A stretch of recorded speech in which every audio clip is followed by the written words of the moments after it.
తూర్పుగోదావరి జిల్లాకు చెందిన 7 assembly, Rajamahendravaram parliament నియోజకవర్గాలకు సంబంధించి పోలింగుకు సంబంధించిన బ్యాలెట్, కంట్రోల్ యూనిట్స్, వీవీప్యాట్స్ అత్యంత జాగ్రత్తగా భద్రపరచడం జరిగిందని కలెక్టర్, జిల్లా ఎన్నికల అధికారి డాక్టర్ కె మాధవీలత తెలియజేశారు. కౌంటింగ్కు చేయాల్సిన ఏర్పాట్లపై అధికారులతో సమీక్ష నిర్వహించారు. స్థానిక నన్నయ్య యూనివర్సిటీ ఆవరణలోని స్ట్రాంగ్ రూమ్లను పరిశీలించి అక్కడ రిజిస్టర్లో కలెక్టర్, ఎస్పీ సంతకాలు చేయడం జరిగింది. తదుపరి స్ట్రాంగ్ రూమ్లో భద్రత, కౌంటింగ్ ఏర్పాట్లపై సమీక్ష నిర్వహించడం జరిగింది.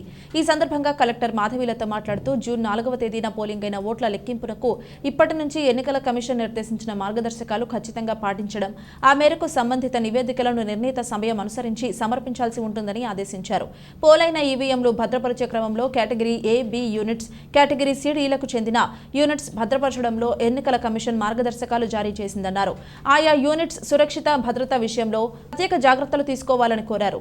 3 షిఫ్టుల్లో స్ట్రాంగ్ రూమ్ల వద్ద బందోబస్తు, గెజిటెడ్ అధికారుల పర్యవేక్షణ బాధ్యతలను నిర్వహించాల్సి ఉంటుందని, ఆ మేరకు ఎప్పటికప్పుడు పరిస్థితిని పర్యవేక్షణ చేస్తున్నట్లు తెలిపారు.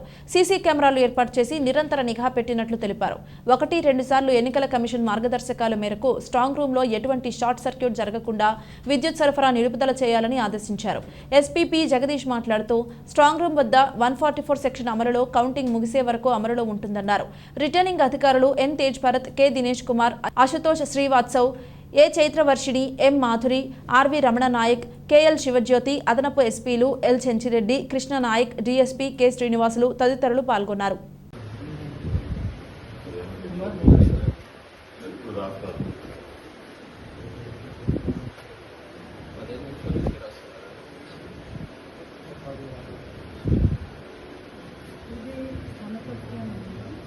కంట్లో కూడా